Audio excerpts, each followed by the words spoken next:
My name is Chris Holmstead. I'm a speed skater training at the Olympic Oval in Calgary.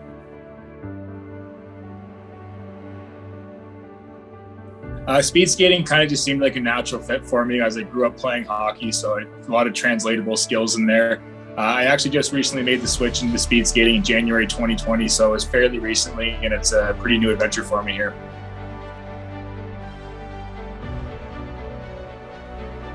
The stride mechanics are very, very different in the technique and how you skate. The strength involved in being able to push on hockey skates and being able to push in speed skates is very similar. So that was something that I benefited from.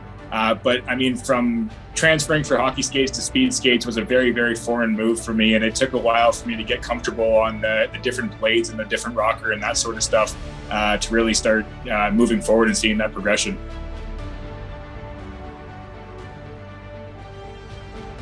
Yeah, it's definitely been tough with all the restrictions from COVID-19.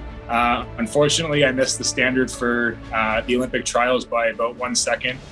So I was fairly close considering how new I am to the sport, but still, a long ways to go to be able to make it to that standard and hopefully make the team one day. But, we've had to make a lot of adjustments without racing now. We've been doing a lot more high volume training, which is hopefully going to pay off when racing comes back around and we're able to get back and put the times down, in a competitive setting.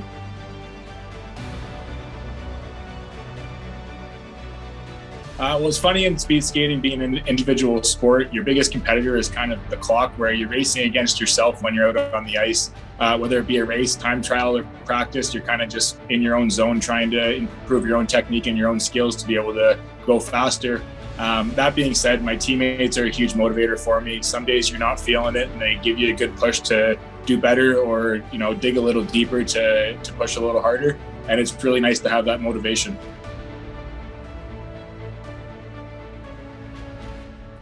Yeah, growing up playing hockey, I was always a fairly competitive individual, and I really loved that.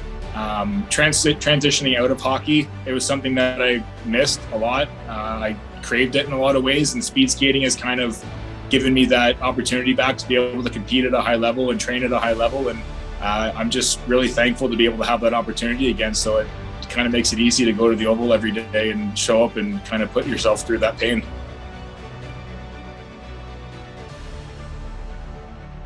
I've always had an interest in bobsled. I'm really excited to watch Team Krebs compete. I think they have a really good opportunity ahead of them, and it's going to be fun to watch.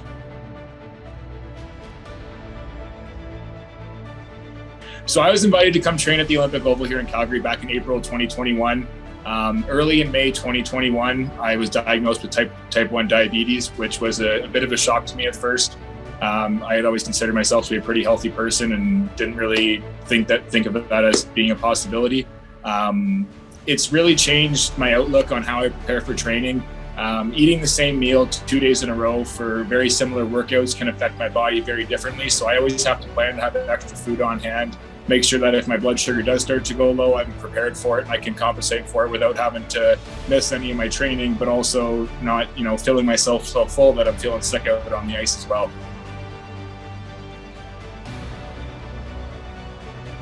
Yeah, I have to watch the amount of sugar I take into my body, especially before a workout, so that I'm not going too high before the workouts as well, because that can come with a bit of a crash to it as well. And that's obviously not good to have during training. Also, I got to make sure that I'm fueled enough that my blood sugar is not going to drop too low while I'm training, because then my balance goes all wonky. I start to feel dizzy, and I run the risk of passing out, which is obviously not something that my teammates or I or anyone wants to deal with out on the ice there. So it's a fairly serious thing to plan for, and it's not always easy, but it's having all the resources available to me when I am training so that I can know that is really helpful.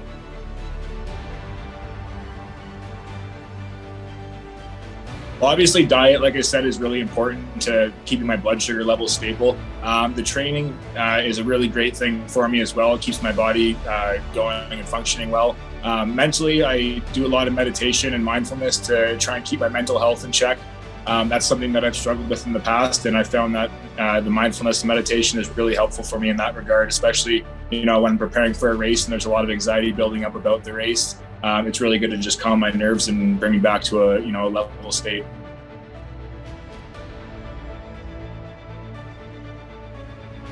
Absolutely. It can be a bit of an intimidating experience at first. Not really too sure what direction to go, where to be. You know, there's going to be a lot of big changes happening, and it's okay to, you know, feel scared or nervous with it. I know I did for quite a long time. It's not something that's going to come naturally at first, but stick with it and keep pushing through, because there's lots of resources available with referring to doctors to help manage and find your levels, especially related to diabetes.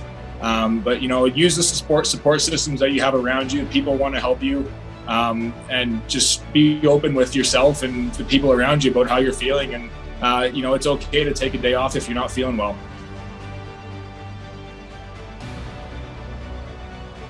You know, the adjustment for parents with juvenile diabetic children, and, you know, understanding the effect that insulin has of them playing the sport, because it's one thing to be able to, you know, think about it in your own capacity and know when you're going lows because you can feel it in your own body. But, you know, it's a very difficult struggle to see your child doing that and know that, you know, have that uncertainty, I guess. And so another aspect of that I'd love to help is, you know, parents and helping them, you know, comfort them in that their child will be okay in the sport. Different techniques and tactics, how to prevent lows and prepare for that activity as well. So I think that's a very important subject as well.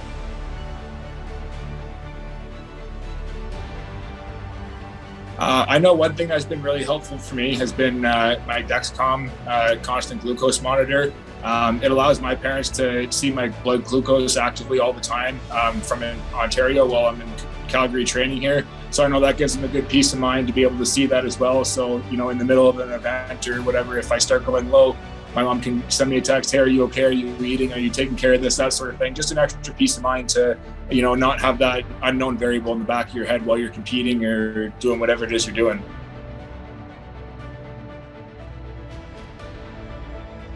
Be honest with yourself, try and understand your limitations and push yourself to your limitations, but try not to go beyond that. Again, use the support systems that you have around you, and it's okay not to feel well and take a day to rest and come back stronger the next day, and just stick with it and keep working hard. It'll pay off in the long run.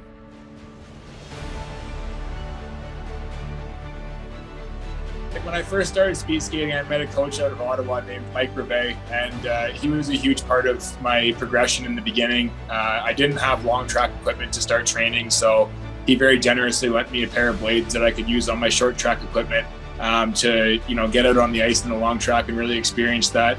He was also a huge part of me moving to Milwaukee to, you know, train when things got shut down during COVID. He was able to set me up with a program down there to keep training, and that's what ultimately led to me getting into the Opal program and, you know, training out here in Calgary. So without his help, it would have been a very difficult journey.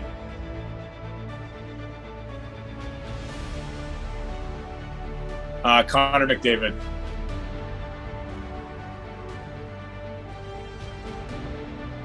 Speed skating.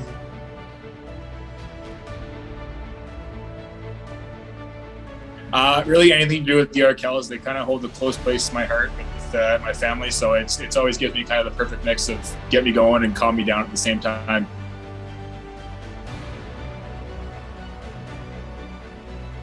Team Canada is looking pretty strong this year. There's going to be some hardware coming home. I think they had take home 30 or more.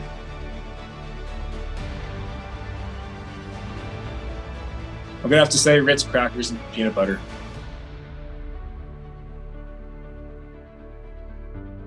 Definitely just congratulations for being selected to represent Canada, and good luck to everyone. You know, we're all going to be cheering from you from home here. You're going to kill it, and we'll be very proud of you regardless.